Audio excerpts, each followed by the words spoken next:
Sympathomimetic drugs. तो पहले हम सिम्पैथोमाइमेटिक का मीनिंग समझने का कोशिश करते हैं। सिम्पैथोमाइमेटिक, जैसे कि नाम से ही क्लियर है that it is related with sympathetic nervous system.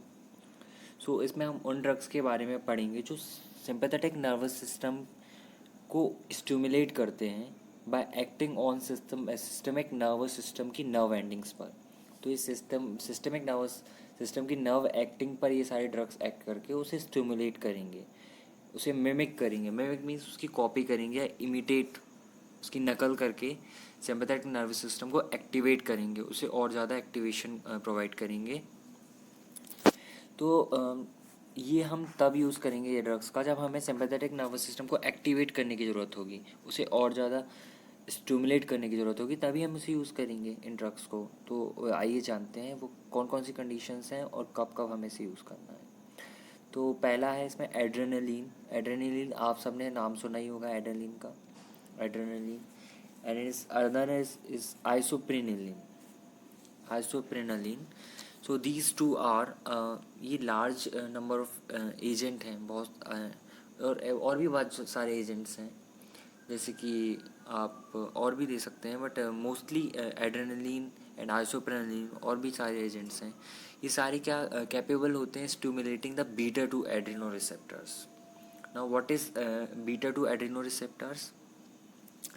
First of all you should know what is Adreno receptors. तो एड्रेनो रिसेप्टर्स जो होते हैं ये जी प्रोटीन कपल रिसेप्टर्स की एक क्लास होती है, और ये वो क्लास होती है जिसमें जो टारगेट होता है, मेनली इसमें टारगेट जो प्रोटीन्स होते हैं, टारगेट हार्मोन्स होते हैं, वो that is epinephrine and नेफ्रिन, norepinephrine and नेफ्रिन, epinephrine.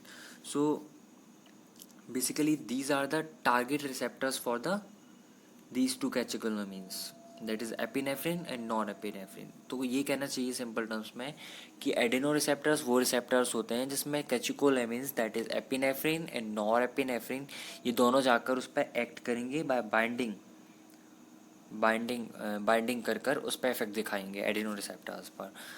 So these are beta two stimulating adreno receptors हैं, और ये यूज़ किए जाते हैं आपके ब्रोंकियल अस्थमा में इन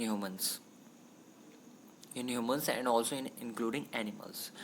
तो जो एड्रेनलिन है, इसमें जो एड्रेनलिन आप सुन पढ़ रहे हैं, ये बीटा और अल्फा दोनों को स्टिमुलेट करता है, क्योंकि इसकी जो एक्शन रहती है ये दोनों में रहती है। मतलब ये ऐसा सेलेक्टिवली बीटा एगोनिस्ट नहीं है, बीटा एड्रेनो रिसेप्टर्स पे काम नहीं करता, ना ही सेलेक्टिवली अल्फा में काम करता। तो ये बेसिकली दोनों को स्टिमुलेट करता है, that is beta and alpha Adreno receptors दोनों को स्टिमुलेट करता है। और ये हमारा मददगार साबित होता है जब आपका सीवियर एनाफाइलेक्टिक शॉक हो जाता है। एनाफाइलेक्टिक शॉक का मतलब होता है जब आपका सीवियर एलर्जिक रिएक्शन हो जाती है, लाइफ थ्रेटनिंग कंडीशन हो जाती है एलर्जी के कारण, तो आप उस केस में एड्रेनलिन का इस्तेमाल करते हैं। लेकिन एड्रेनलिन में क्या, एड्रेनलिन बाय टार्ट्रेट का इस्तेमाल करते हैं, जो कि 1/1000 सॉल्यूशन होता है इंजेक्शन का फॉर्म में, 1/1000 रेशियो में होता है ये एड्रेनलिन एंड बाय टार्ट्रेट, दोनों चीज़ें रहेंगी इसमें। नाउ ये लार्ज एनिमल के केस में आप इसको 2 to 4 ml यूज़ करेंगे। इन case of dog you will use 0.1 to 0.3 ml। आप इसे इंट्रावीनस भी दे सकते हैं, और you can give in form of subcut, but if it given in the form of subcut then the doses is doubled, that is 0.1 to 0.3 नहीं रहेगा, उस case में आपका डबल डोज हो जाएगा, दैट इज 0.2 to 0.6 की range में ml की आपका डोज हो जाएगा। एक और होता है दैट इज एफेड्रिन, आपने सुना ही होगा, वो भी हम यूज़ कर सकते हैं, एपिहेड्रिन एंड उसके कंजेनर्स मतलब होता है जो उसकी कोरिलेटिव, उसकी फैमिली में ही उसी क्लास से बिलोंग करने वाले और अदर ड्रग्स। कौन सी क्लास से बिलोंग करने वाले? एफेड्रिन, और उसकी दूसरी क्लास, उसी क्लास से बिलोंग करने वाले और दूसरे ड्रग्स को भी हम यूज़ करते हैं as a prophylactically in man. Now prophylactically क्या होता है? प्रोफाइलेक्टिकली का मतलब होता है ऐसे ड्रग्स जो आपके ह्यूमंस में प्रिवेंटिव मेडिसिन के तौर पे यूज़ किए जाते हैं फॉर द प्रिवेंशन ऑफ समटन diseases. Here the most probable for it is used for the prevention of asthma or bronchitis as a preventive medicine, that is ephedrine is used. So that's why it is called as that it is use as prophylactically in man. तो देखिए, आपने अगर adrenaline दिया या फिर आपने आइसोप्रेनलिन दिया, तो ये सारे जो हैं ये सेलेक्टिव बीटा ब्लॉकर्स नहीं हैं, तो आपका ये अल्फ़ा ब्लॉकिंग का काम भी करेंगे as well as beta blocking का काम करेंगे। लेकिन हमें डिज़ायर्ड क्या है कि हमें बीटा ब्लॉकर्स चाहिए। अल्फ़ा ब्लॉकिंग का काम हमारा अनडिज़ायरेबल है, तो उस इफेक्ट को हम क्यों चाहेंगे, इसलिए हम सेलेक्टिवली बीटा ब्लॉकर्स का यूज़ करते हैं, जो कि directly acting beta two agonist ephedrine medication के तौर पर भी यूज़ की जा सकती है, एज वेल एज हम इसे स्टिमुलेंट के तौर पे भी यूज़ कर सकते हैं। अब आप इसे स्टिमुलेंट के तौर पर कब यूज़ करेंगे? As you know that during the process of anaesthesia आपका जो बीपी होता है वो लो हो जाता है। अब लो बीपी को आपको क्या नीड है कि आप उसे स्टिमुलेट करें, उस बीपी को इंक्रीज करें किसी भी तरीके से, तो आप उस केस में एपहेड्रिन का यूज़ कर सकते हैं। मेडिकेशन के तौर पर कब यूज़ किया जाता है? जब आपको अस्थमा हो जाता है, तब आप मेडिकेशन के तौर पर यूज़ करते हैं एपहेड्रिन का। कभी कभी आपने देखा होगा लोगों को दिन में भी नींद आती है, एक्सेसिव नींद आती है, अनकंट्रोल्ड डे टाइम स्लीपिंग, बहुत ज़्यादा उसे नींद आती है, बोल उसे बोलते हैं हम नेक्रोलेप्सी। नेक्रोलेप्सी के ट्रीटमेंट भी में भी आप मतलब मेडिकेशन के तौर पर आप उसे एपहेड्रिन दे सकते हैं। ओबेसिटी, ज़्यादा मोटापे के लिए भी एपहेड्रिन का यूज़ किया जाता है, but it's not recommended to use, और we can say it is not popularly used in treatment. Now, secondly, I am discussing that is directly acting beta 2 agonist, जो अभी स्पेसिफिकली बीटा 2 पर ही एक्ट करेंगे। Beta 1 agonist नहीं है ये, beta 1 पे इनकी कोई भी एक्टिविटी नहीं होगी, मतलब अल्फा में भी नहीं होगी, बीटा 1 में भी नहीं होगी, सिर्फ ये बीटा 2 में अपना इफेक्ट दिखाएंगे। और जो कि हमें क्या चाहिए थेरेपी में, हमारा डिज़ायर्ड है, हमें डिज़ायर्ड क्या है कि हम बीटा 2 को ही इफेक्ट करें, अल्फ़ा एंड बीटा 1 को बिना किसी छेड़छाड़ किए हुए। तो ऐसे कंपाउंड भी हमारे पास हैं, तो हम बीटा 2 एगोनिस्ट का यूज़ करके ट्रीटमेंट करते हैं, just like salbutamol, fenoterol, hexoprenaline, this three are compound that are selectively beta 2 agonist. ये हैं सेलेक्टिव एजेंट्स। रिलेटिवली इनका कोई cardiac stimulation, dangerous cardiac stimulating effect नहीं होता है, ना ही कोई साइड इफेक्ट होता है फॉर्मली यूज्ड। अगर आप इसे आमतौर पर यूज़ करते हैं तो इनका कोई ज़्यादा साइड इफेक्ट नहीं मिलता है, ना ही हार्ट पे आपको इसका साइड इफेक्ट देखने को मिलेगा।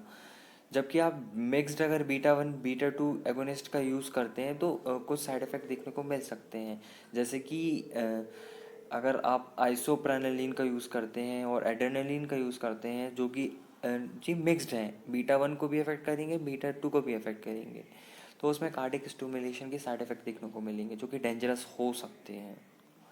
इनको अवॉइड करने के लिए हम क्या यूज़ करते हैं, सेलेक्टिव बीटा ब्लॉक एगोनिस्ट का यूज़ करते हैं।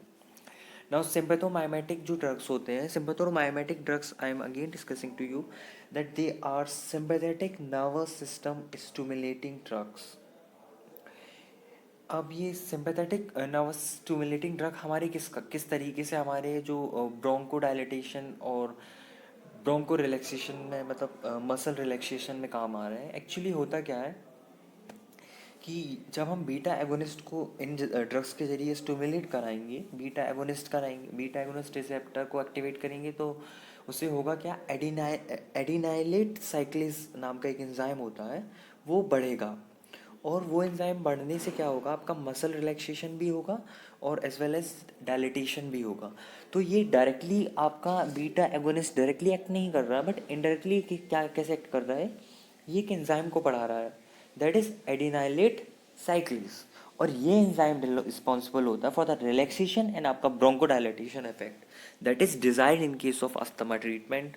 And in case of there is a congestion, there is a diseases like equine influenza, so this can be used as a treatment. Now sympathomimetic drugs are effective in relieving pain or due to bronchodilation। आपका जो Bronco construction से आपको जो uneasiness type की feeling होती है, उसको relieve करने के लिए आप सिम्पैथोमाइमेटिक ड्रग का यूज़ करते हैं। एक्चुअली होता क्या है, जब आपको ब्रोंको कंस्ट्रक्शन होता है तो उससे हिस्टामिन और 5-HT, हिस्टामिन और 5-HT उसी का नाम है, रिलीज होने लगता है मास्ट सेल से। और सिंपैथोडोमाइमेटिक इफेक्ट जो इसका देखने को मिलता है वो किस तरीके से ये एक्ट करता है, ये इनहिबिट करता है मास्ट सेल को for the release of histamine. तो अब ये क्या करेगा, आपका जो सिंपैथोडोमाइमेटिक ड्रग है ये दो तरीके से आपको हेल्पफुल है in the purpose of bronchodilatation effect. That is it will inhibit the mast cell to release histamine or 5-HT, and secondly it will act as a muscle relaxant by increasing the adenylate cyclase enzyme। ये दो तरीके से आपके लिए Dzire effect देगा।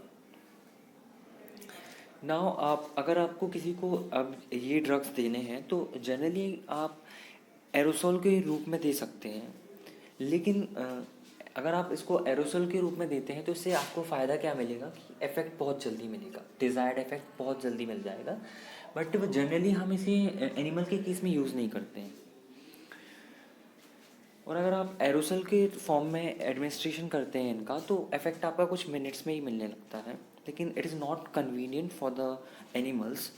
तो हम इसे प्रेफर्ड रूट नहीं मानते और इंट्रावेनस और सबकट इसे देते हैं। अगर इंट्रावेनस देना है तो आप कैटल में आप 2 to 4 ml देंगे और आप डॉग में 0.1 to 0.3 ml देंगे एड्रेनलिन को। अब ये किन किन डिजीज़ में यूज़ किया जा सकता है, तो वन इज़ क्रोनिक एलर्जीज़। अगर आप लंबे टाइम से एलर्जीज से पीड़ित हैं, किसी एनिमल का ट्रीटमेंट कर रहे हैं तो उस केस में आप ये यूज़ कर सकते हैं। ब्रोंकाइटिस में आप इसका यूज़ कर सकते हैं। क्रोनिक ऑब्स्ट्रक्टिव पल्मोनरी डिजीज़ेस, कोई ऑब्स्ट्रक्शन हो चुका है पल्मोनरी रीजन में तो उस डिजीज़ में भी आप इसका यूज़ कर सकते हैं। एक्वाइन इन्फ्लुएंजा में भी आप इसका यूज़ कर सकते हो, because in these all diseases the part that is affected are lungs, and inside the lungs that is bronchioles, and basically there is a constriction of bronchioles or there is accumulation of fluid inside it. We need some bronchodilation effect to provide relief to the person. Sometimes there is emergency situation also. There are allergic reactions like anaphylactic reaction which are in fact life threatening conditions, so we have to administer adrenaline as a life saving drug.